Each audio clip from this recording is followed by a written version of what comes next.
Hey, this is Anthony with RevZilla TV, where you can watch, decide, and ride. Welcome to our detailed breakdown of the new Dainese Avro C2 leather jacket available at RevZilla.com.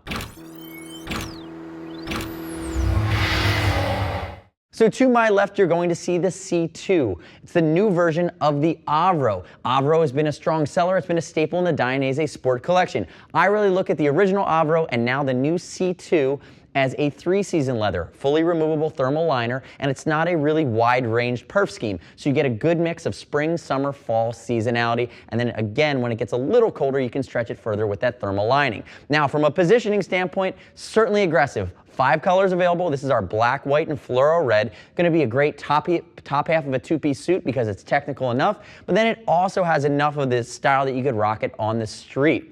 You know, thinking one step further, let's talk a bit about sizing. You're going to see Tub to our left. This is Tub. He won our Die Hard Dainese contest at RevZilla.com, so he's the star of the show today. He's going to be 135, 5'6", wearing a size 48. Now for his sizing, he's about a 38-inch chest. He could kind of go either way. He has a little bit more room in the size 48, but he could also pull off a 46 if he was going to rock it as a two-piece suit and wanted a bit more of an aggressive shape to take to the track. Keep that in mind. Remember, we ship for free. You can get in touch with our gear geeks. And as always, I'd love to hear your gut reactions, your feedback, whether you're an old school Avro wearer or you're rocking the new C2. Click here, subscribe to us at RevZilla TV. Leave me your comments, your questions, your feedback. Now, as we dive into some of the nitty gritty on the C2 version of the Avro, Avro C2 has a couple key upgrades. Remember, Europe changed that safety spec for the new CE rating. The C2 now has zipper covers, which are going to be done to add a degree of safety, and some of the stitching and internal guts in the way that it's constructed have been refined for this year. Again, to the naked eye, not a ton of changes, but enough changes to warrant a new name. Now, if we look at it, cowhide in its exterior. You're going to see S1 panels down each arm for flexibility and airflow. Again, aggressive pre-shape here in the Avro C2. It's plenty of jacket to take to the track. And if we look at the protection scheme, remember, CE rated Dainese composite protection in the shoulders and the elbows and forearms.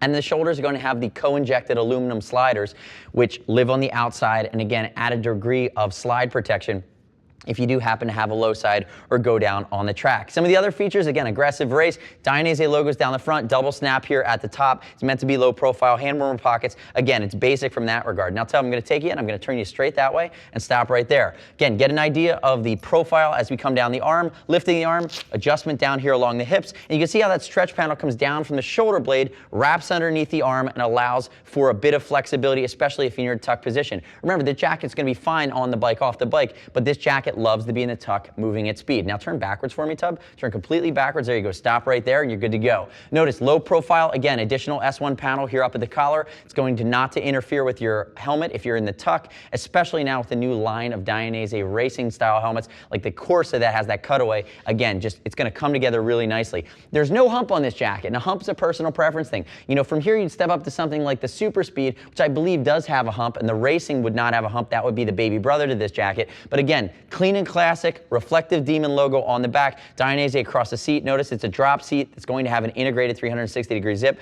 to connect it with something like the Delta Pro Evo pants from Dainese. And again, you have other additional temper foam panels. Now, I will say there's no back protector here. You'd have to upgrade that separately with something like the Wave Pro. Use a G2 size for men's jacket. And you have the ability to add that CE2 level of protection to the jacket. Come back around to the front for me, Tub.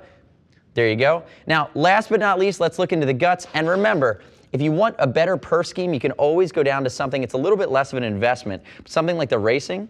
Here we go, see if we can get that undone. There you go. You see the thermal liner, which is easily removable on the inside. And remember, YKK zippers, they're meant to hold up, they're built to last. And what I like about it is it's not a vest liner, it's actually going to be a full sleeve thermal. And on the inside of that, you'll see the Dainese sanitized lining. I will note on both sides that this Avro C2 will take the Dainese thorax protection as well. The next step in your journey is to click right here, read other rider reviews of the Dainese Avro C2 at RevZilla.com. Remember, start with my information. You don't have to take my word for it. As always, we're going to ship for free. If you want to talk to a gear geek, see us at RevZilla.com. I like it, man. Buttoning it all up. I like it. See us at RevZilla.com or 877-792-9455. Thanks for watching our detailed breakdown of the new Dainese Avro C2 leather jacket. I'm Anthony. We'll see you next time.